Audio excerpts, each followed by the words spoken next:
आराम से। हाँ बस, ठीक है। अब गहरी गहरी सांस लो, आराम से गहरी सांस लो। फिक्र मत कीजिए, मामूली खांसी है, मैं दवाई लिख देती हूँ। मैंने कहा था इनसे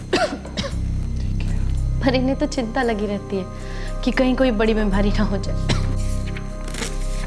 ये लीजिए। Thank you doctor.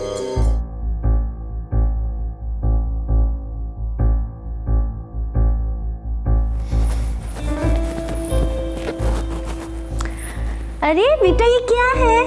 मैं होम का पेंटिंग बना रही हूँ। ओह, और ये माय होम की क्या हालत कर दी आपने? अब पापा आकर मुझे डांटेंगे ना? लो पापा आ गए, नाम लिया और आ गए।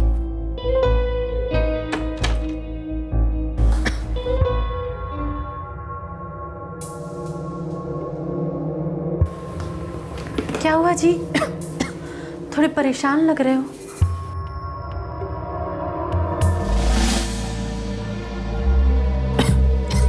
ये क्या है जी? ये तुम्हारी मेडिकल रिपोर्ट है। क्या निकला इसमें? मैंने कहा था ना तुमसे रश्मि,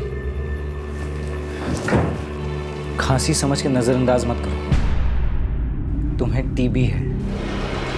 क्या?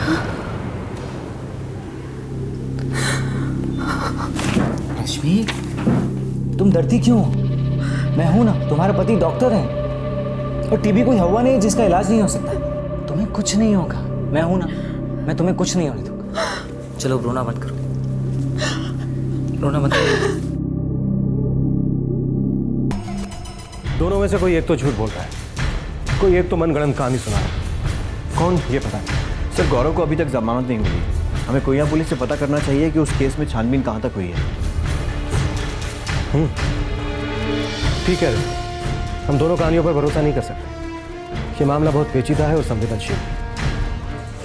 सच्चाई से हम बहुत दूर हैं।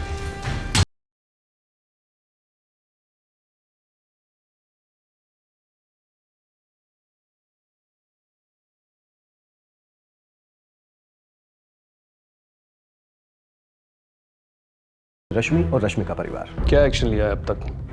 गुनाहगारों को पकड़ा है या नहीं? सिर्फ तहकीकात जारी है। सोनिया ने जिन पर गैंगरेप के षड्यंत्र का आरोप लगाया, हमने उनसे पूछताछ की है। इस केस की एक्यूज रश्मि और उसकी मां का कहना है कि उन्हें जबरदस्ती इस केस में फंसाया जा रहा है। सर, इस केस की जड़ें अतीत से जुड़ी हैं। रश्मि और उसके परिवार ने रश्मि के पति गौरव और सोनिया पर अटेम्प्ट टू मर्डर का केस किया था। उनका कहना है कि सोनिया उसी का बदला ले रही है। हो सकता है दो परिवारों की दुश्मनी की वजह से यह घिनौना कांड हुआ हो, लेकिन अहम बात यह है कि उस लड़की ने गैंग रेप का आरोप लगाया हुआ है और डॉक्टर की रिपोर्ट ने उसकी पुष्टि की है। और ऐसे में स्वाभाविक है कि लोगों की सेंटिमेंट्स, उनकी सहानुभूति उस लड़की के साथ हो, और हमारी जरा सी भी गलती से लोगों का आक्रोश हम पर बरस सकता है। So I want you to handle this case absolutely meticulously, एकदम सटीकता से। हमारी तरफ से कोई कमी नहीं होनी चाहिए।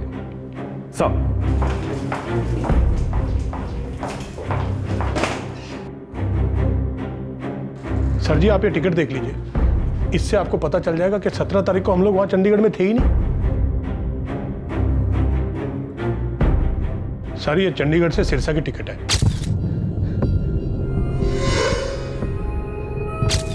सर जी, 14 तारीख को रश्मि को लेके मैं चंडीगढ़ अस्पताल में गया था, और 2 दिन चेकअप कराने के बाद 16 तारीख को हम लोग वहां से वापस चले गए। और सर, ये मेरी बीवी की टिकटें सर, 14 तारीख की राजस्थान साबुआना जाने की और 20 तारीख को वहां से वापस आने की। माँ के अंतिम संस्कार के लिए साबुआना गई थी ये। तो सर जी, अब आप ही बताओ, जब हम में से कोई यहाँ पे था ही नहीं, तो हम ये कांड कैसे कर सकते हैं?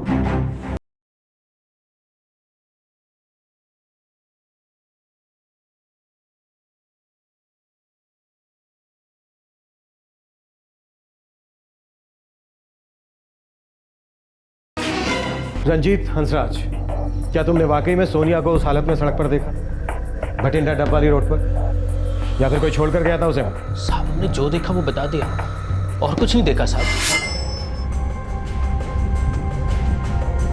बाजी गड्डी रोक्यो। साहब, हमने तो इंसानियत का फर्ज निभाया उसे अस्पताल छोड़ के, बस साहब, और कुछ नहीं।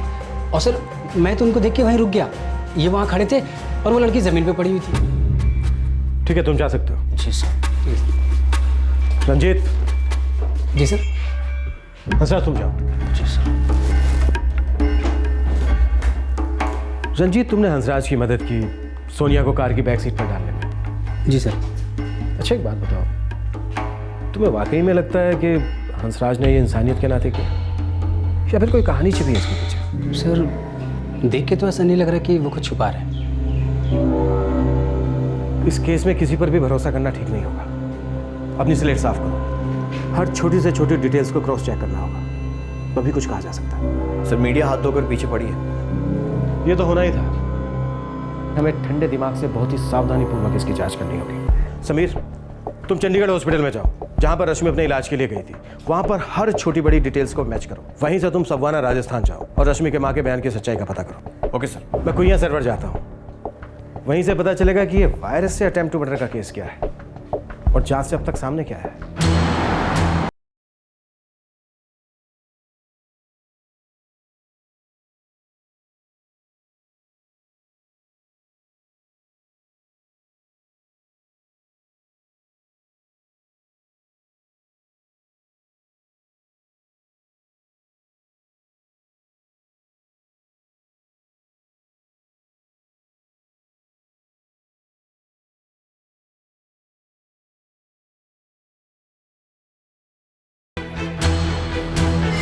सर जी, वो डॉक्टर साहब है ना, डॉक्टर आकाश मेहरा, वही मेरी बेटी का इलाज कर रहे हैं सर जी। उन्होंने हमें बताया कि मेरी बेटी को कोई जानलेवा वायरस का इन्फेक्शन है सर जी। इसमें इसकी कोई गलती नहीं है सर जी। इसके पति ने, वो भी एक डॉक्टर है सर, डॉक्टर गौरव सिंह, वो बठिंडा के एक अस्पताल में डॉक्टरी करता है सर। सर, उसी ने ये क्रूर काम किया है सर जी। उसी ने इसको मारने की साजिश की और इसको ये जानलेवा वायरस का इंजेक्शन दे दिया सर जी। जानलेवा वायरस का इंजेक्शन? जी हाँ। एक्चुअली रश्मि मेरे पास जुलाई 2011 से इलाज के लिए आ रही है। काफ़ी तरह तरह की शिकायतें रहती थी उनको। कभी पेट दर्द, डायरिया, वॉमिटिंग, माइग्रेन, इन्फेक्शंस, एक के बाद एक कुछ ना कुछ होता ही रहता था उनको। उनका वजन भी घटता जा रहा था, खांसी हमेशा रहती थी उन्हें, और दिन ब दिन उनकी हालत बिगड़ती जा रही थी। फिर सितंबर 2011 में जब उनकी आईसाइट कमज़ोर होनी शुरू हुई, तब मुझे लगा कि केस थोड़ा सीरियस है। फिर मैंने उनका थॉरो चेकअप करवाया, जिसमें मुझे पता लगा कि उनकी बॉडी में जानलेवा वायरस के इन्फेक्शंस हैं। रश्मि ने हमें बताया कि उसके पति डॉक्टर गौरव ने ही उसे वायरस का इंजेक्शन दिया। जी हाँ, हमारी इन्वेस्टिगेशन से भी यही सामने आया था। हम बठिंडा के उस क्लिनिक में गए थे जहाँ डॉक्टर गौरव काम करते थे।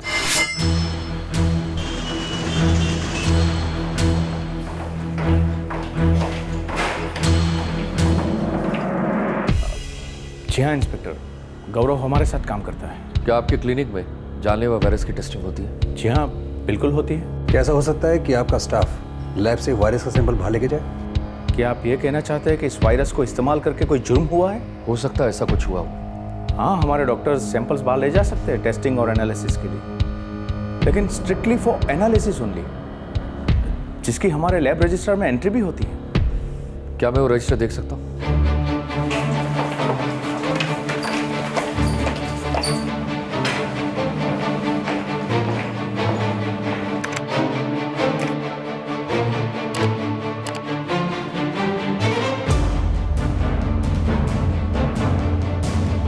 एंट्री तो है, यानी कि डॉक्टर गौरव जानलेवा वायरस का सैंपल लेकर गए थे फॉर क्लिनिकल स्टडी। जी, फिर तो एनालिसिस की रिपोर्ट भी सबमिट की होगी उसने। दीप्ति जरा देखो।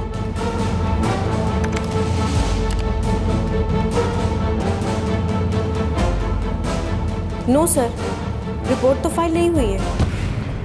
इंस्पेक्टर साहब, क्या मैं जान सकता हूँ ये माजरा क्या है? आपके क्लिनिक के डॉक्टर गौरव पर अटेम्प्ट टू मर्डर का केस फाइल किया उनकी बीवी ने। क्या?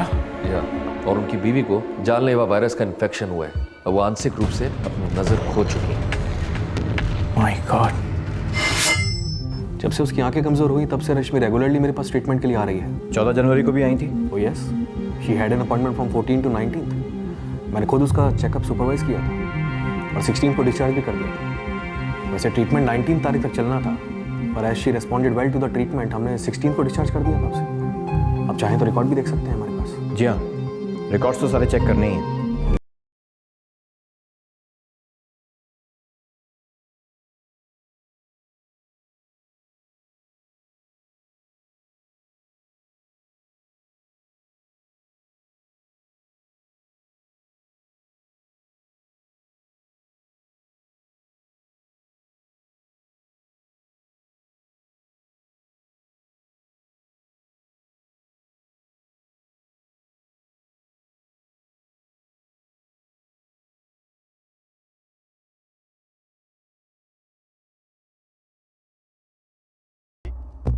रश्मि ने हमें बताया कि उसके पति डॉक्टर गौरव ने ब्लड सैंपल लेने के बहाने उसे जानलेवा वायरस इंजेक्ट किया था। साजिश थी, सोची समझी साजिश। बंदे ने प्लानिंग की थी पक्की। माशूका सोनिया के साथ पकड़ा गया, उसके बाद हर कदम बड़ी प्लानिंग से उठाए। साहब, सोनिया के साथ ताऊजी ने उनको पकड़ा तो पहले बहुत गुस्सा करते थे मुझ पर, मारते थे, फिर अचानक से उनका बर्ताव बदला, बहुत मीठी मीठी बातें करने लगे। मैं समझ ही नहीं पाई कि अचानक उनको हो क्या गया है।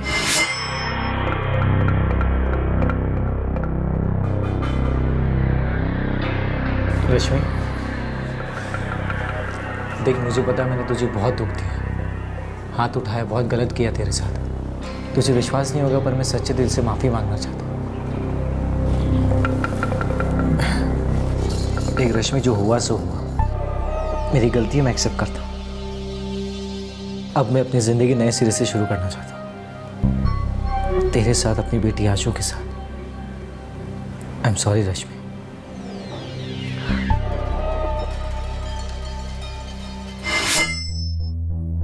मुझे क्या पता था साहब कि उसमें भी उनकी कोई चाल है। ठीक है, ये बात समझ आई, पर ब्लड सैंपल लेने के बहाने जानलेवा वायरस इंजेक्ट किया कैसे?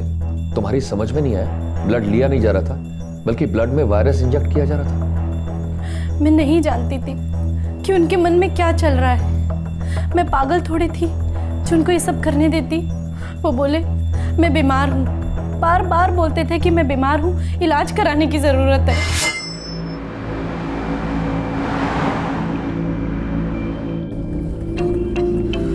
रश्मि, ख्याल रखो अपना। अरे जरा सी खांसी तो है।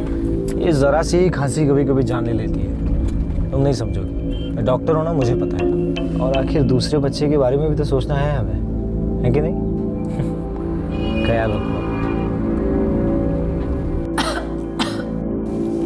जी बाहर निकालो, आराम से। हाँ बस, ठीक है। अब गहरी गहरी सांस लो, आराम से गहरी सांस लो। फिक्र मत कीजिए, मामूली खांसी है, मैं दवाई लिख देती हूँ। मैंने कहा था इनसे, पर इन्हें तो चिंता लगी रहती है कि कहीं कोई बड़ी बीमारी ना हो जाए। ये लीजिए। Thank you doctor.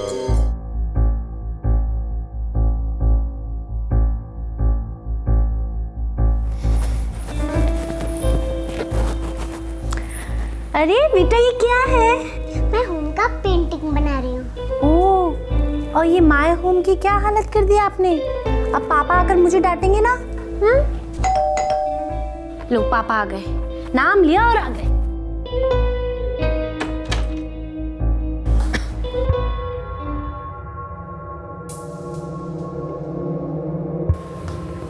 क्या हुआ जी? थोड़े परेशान लग रहे हो।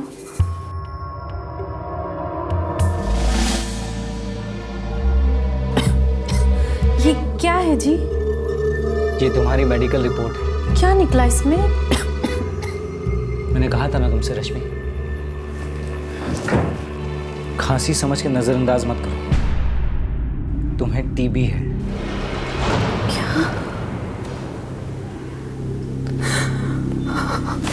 रश्मि, तुम डरती क्यों हो? मैं हूं ना, तुम्हारे पति डॉक्टर हैं, और टीबी कोई हवा नहीं है जिसका इलाज नहीं हो सकता। तुम्हें कुछ नहीं होगा, मैं हूं ना, मैं तुम्हें कुछ नहीं होने दूंगा। चलो रोना मत करो, रोना मत करो। बहुत ख्याल रखने लगे थे मेरा, पर ये टीबी वाली बात मुझे हजम ही नहीं हुई। समझ में ही नहीं आ रहा था कि उन पे भरोसा करूं या ना करूं। और फिर उसने मौका ढूंढा, खून की जांच करवाने के बहाने खून में ही वायरस डाल दिया। मैं समझ ही नहीं पाई कि इतनी बड़ी साजिश की होगी उन्होंने। मैं बोलती रही कि मुझे डॉक्टर के पास ले चलो, डॉक्टर के पास ले चलो। तुम्हें मुझ पर बिल्कुल भरोसा नहीं है ना? है जी, बस थोड़ा डर लग रहा है।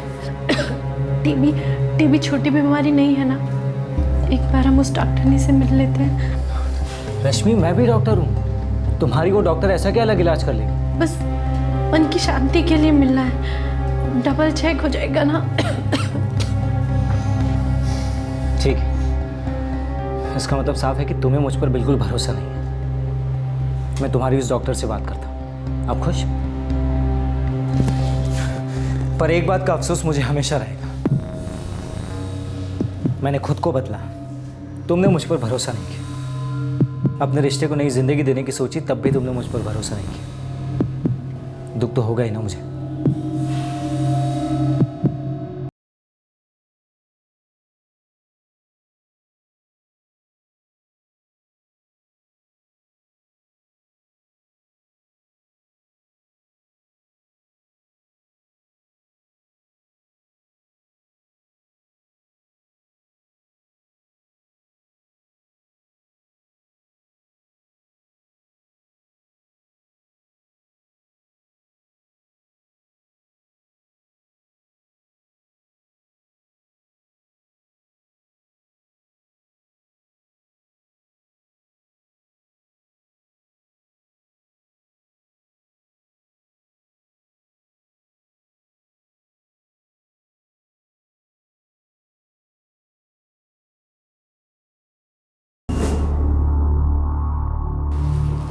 सुनी जी, इस इंजेक्शन में क्या है? दवा है रश्मि। हो गया। धोखा दिया उसने। बोलते रहे चिंता मत करो, चिंता मत करो, सब ठीक हो जाएगा, और मेरे अंदर बीमारी डाल दी। मुझे क्या पता था। फिर झूठ का खेल शुरू। कहने लगे टीबी नहीं है, सब ठीक है। फिर कहने लगे पहले वाले डॉक्टर की रिपोर्ट ही गलत थी। मुझे सुनकर तो अच्छा लगा कि चलो चिंता मिटी, लेकिन ये नहीं सोचा था कि उन्होंने मुझे चिता पे लिटाने की तैयारी शुरू कर दी थी। ये नहीं सोचा था कि एक डॉक्टर से इतनी बड़ी गलती कैसे हो सकती है।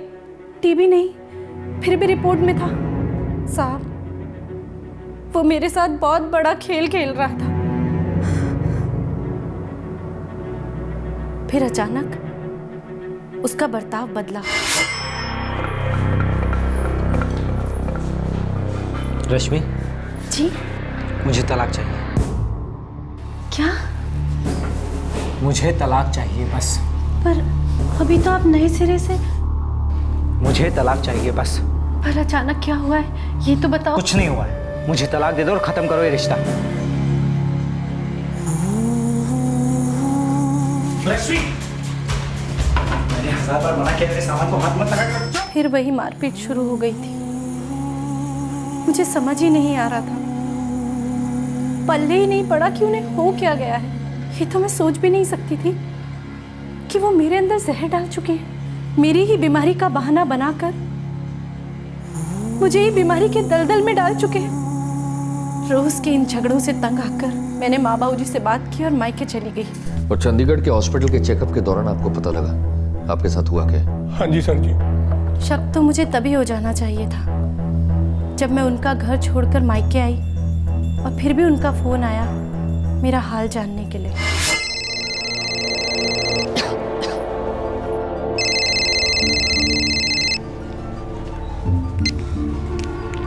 हेलो, कैसी हो रश्मि?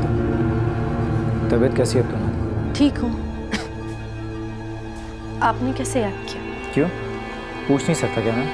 याद करने के लिए शुक्रिया। अब तो आपका फोन भी आता है ना, तो डर लगता है। रश्मि, अजीब सा लगा तो था, अचानक मेरा ख्याल क्यों आया उनको। पर हम औरतें ना साहब, जरूरत से ज्यादा भरोसा कर बैठती हैं पति पे। कभी अचानक प्यार, तो अचानक गुस्सा। आदत सी पड़ गई थी, इसलिए शक ही नहीं हुआ। और जब सच पता चला, इनकी बॉडी में हमें जानलेवा वायरस के स्ट्रेन्स मिले हैं, जिसकी वजह से इतने दिनों से बीमार चल रही हैं। इनकी हालत भी काफी बिगड़ती जा रही है। ये सब कैसे हुआ पुत्र? इन्हें नहीं पता बाबूजी। याद कीजिए, आप हाथ पे कहीं कुछ गुदवाने गई थी, या कहीं आपने कोई ब्लड सैंपल्स दिए हों। किसी ने आपके साथ पुरानी सिरिंज यूज करी है?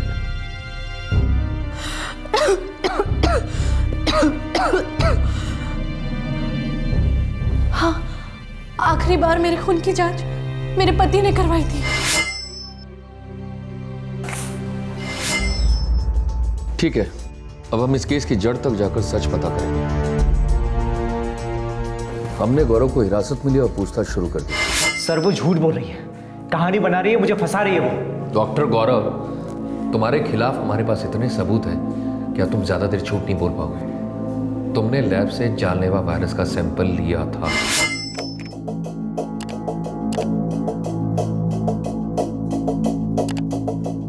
तुमने जानलेवा वायरस के सैंपल की रिपोर्ट क्लिनिक में दर्ज नहीं की थी और फिर अपनी बीवी को टीबी होने का नाटक रचा।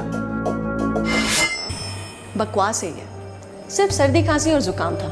And how can I miss the symptoms of TB? और अगर शक भी होता तो मैं टेस्ट नहीं करवाती, बिना टेस्ट के टीबी डायग्नोस कर दूं। पागल हूं क्या? उसका पति आपके पास आया था, उसने फोन किया था। वो सिर्फ एक बार अपने पति के साथ मेरे पास आई थी, और हाँ, मैंने उस पर कोई इन्वेस्टिगेशंस नहीं करवाए थे, जरूरत ही नहीं थी। प्रिस्क्रिप्शन दिया था बस। मैं कैसे रिपोर्ट दे देती कि उसे टीबी है? तुमने जो अपनी बीवी को रिपोर्ट दिखाई वो झूठी थी। ये क्या है जी?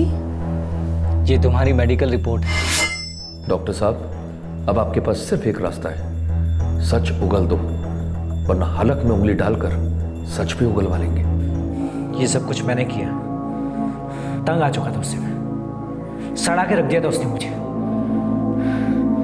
तलाक दे देती तो छूट जाता, सोनिया से शादी कर लेता।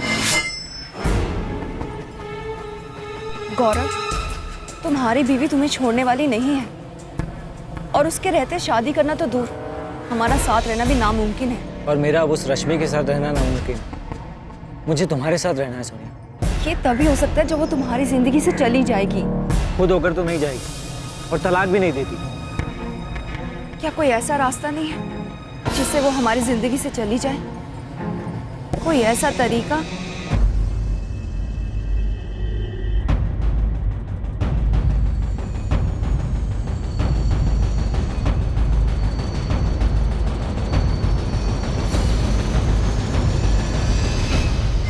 डॉक्टर साहब, बहुत मुजरिम देखे, पढ़े लिखे, अनपढ़, पर तुम सा कमीना नहीं देखा। सुनते हुए मेरी सांस अटक गई, पर तुम्हारे मन में जरा सा भी ख्याल नहीं आया। तुम एक डॉक्टर हो, लोगों की जिंदगी बचाना तुम्हारा पेशा है, और तुमने ही अपनी बीवी को रास्ते से हटाने के लिए ऐसा घिनौना खेल खेला। अगर कानून मुझे इजाजत देता ना, तो यही वायरस मैं तुम्हारे अंदर इंजेक्ट करवा देता।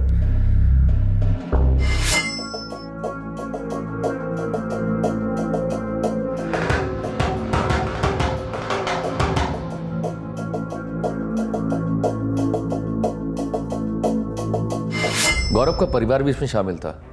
उन लोगों ने रश्मि को पैसे के लिए, दहेज के लिए काफी टॉर्चर किया था। वो भी साजिश में शामिल थे। उनके खिलाफ भी चार्जशीट फाइल हुई, लेकिन गौरव को छोड़कर बाकी सबको जमानत मिल गई, सोनिया को भी। पर गौरव अब भी जुडिशियल कस्टडी में है। और अब हमारे सामने एक गैंग रेप का केस आया है। इस बार पीड़ित है सोनिया और आरोपी हैं रश्मि और उसकी माँ। लेकिन आप ही ने बताया कि मेडिकल रिपोर्ट्स रेप की तरफ इशारा कर रही हैं। वही तो, उसी से तो मेरा सर चकरा रहा है। सोनिया तो क्या कोई भी लड़की अपने ऊपर गैंग रेप की झूठी कहानी नहीं बना सकती, पर जब से जानलेवा वायरस का मामला सामने आया है, सच कहूं तो मुझे सोनिया पर ही शक हो रहा है। जो लोग एक बार ऐसी प्लानिंग कर सकते हैं, वो लोग दोबारा भी। हो सकता है, पर बड़ी सावधानी से। बलात्कार का मामला है, सेंसिटिव केस है। ऐसे केस में पुलिस पर उंगली उठते देर नहीं लगती। जानता हूं, सावधानी से हर कदम उठाना है, पर हर कदम सच की तरफ ही उठाना है।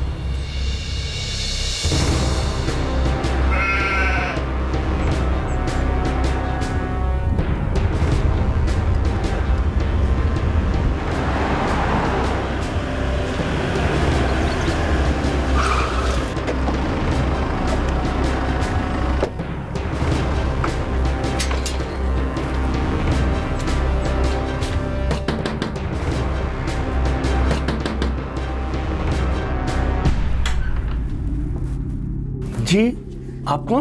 पंजाब पुलिस। सावित्री आपकी बहन है? जी हाँ। हाँ साहब, सावित्री की माँ, मतलब हमारी मौसी 14 तारीख को भगवान को प्यारी हो गई थी। और अंतिम संस्कार 15 को हुआ था। जी हाँ। सावित्री आई थी? जी, माँ के आखिरी दर्शन के लिए वो सिरसा से यहाँ आई थी।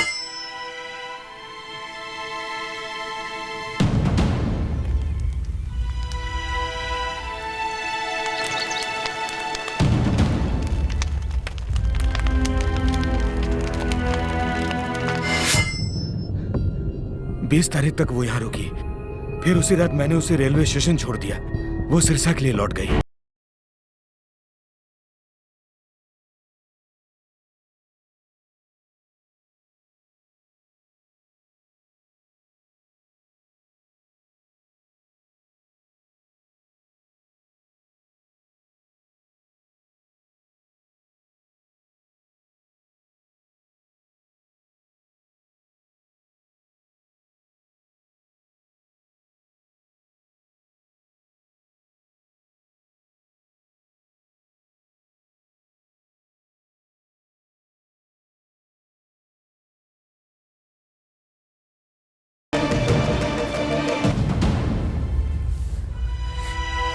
ये कैसे आरोप लगा रहे हैं आप मुझ पर?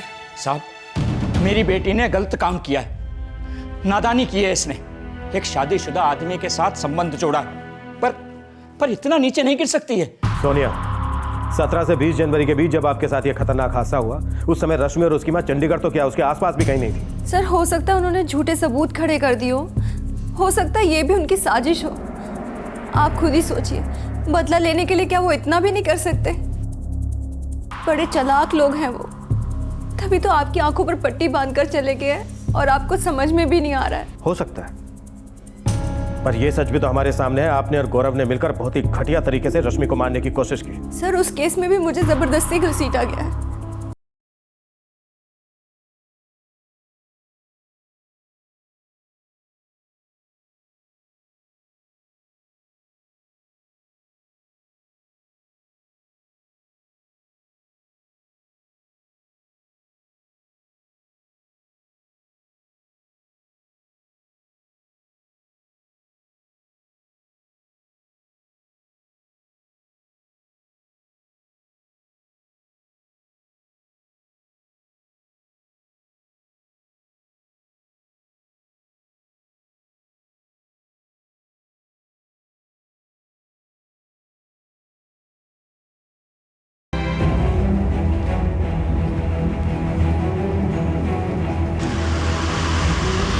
एक पल को ये मान भी लें कि इस लड़की सोनिया ने झूठ का ये सारा जाल बुना है, पर अकेले ये सब किया कैसे होगा? अकेले कोई इतना सब कैसे कर सकता है? पिछली बार गौरव और सोनिया दोनों ने मिलकर यह साजिश की थी। हाँ सर, पर गौरव उसके बाद से मतलब सितंबर 2012 से जेल में है। कि सोनिया पर शक करके हम सही राह पर जा रहे हैं या अभी भी हमें कोई गुमराह कर रहा है? सर, मेडिकल रिपोर्ट से साफ दिखता है कि लड़की पर सेक्सुअल असॉल्ट हुआ और उसे उस बुरी हालत में अस्पताल तक लाने वाले थे 2 लोग। अस्पताल? और छड्डो ना साहब, लफड़े में पड़ के कुछ फायदा नहीं है। अरे क्या हो भाई साहब? भाई साहब, ये बुढ़िया बड़ी बुरी हालत में पड़ी है जी। नहीं, 3। उस टैक्सी का ड्राइवर तो कभी सामने नहीं आया जिसमें हंसराज सवार था। सर, हंसराज ने बताया था कि वो टैक्सी ड्राइवर पुलिस के लफड़े में नहीं पड़ना चाहता था, इसीलिए लड़की को अस्पताल छोड़ने के बाद रुका नहीं। मैं आप लोगों को अस्पताल तक छोड़ देता हूँ, बाकी आप लोग देख लेना। आप कोई और टैक्सी कर लेना, मुझे पुलिस के चक्कर में नहीं पड़ना।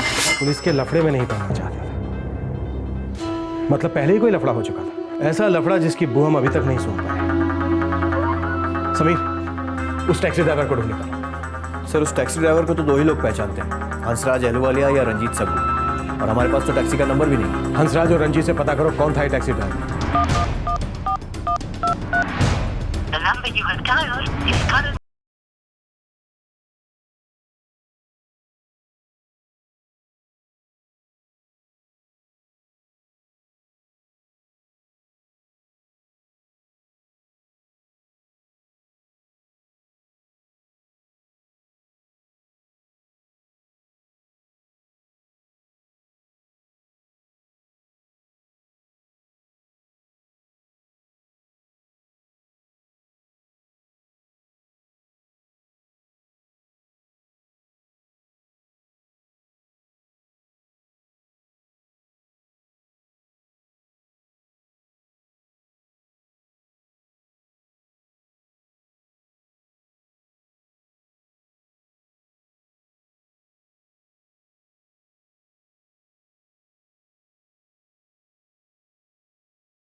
सर, हंसराज अहलूवालिया और रंजीत सगू दोनों के फोन बंद हैं और दोनों के पते भी झूठे हैं। अब तो पक्का हो गया कि कोई कहानी है, झूठ के धागों से बुनी हुई कहानी, और इस कहानी को बुनने में सोनिया का हाथ है।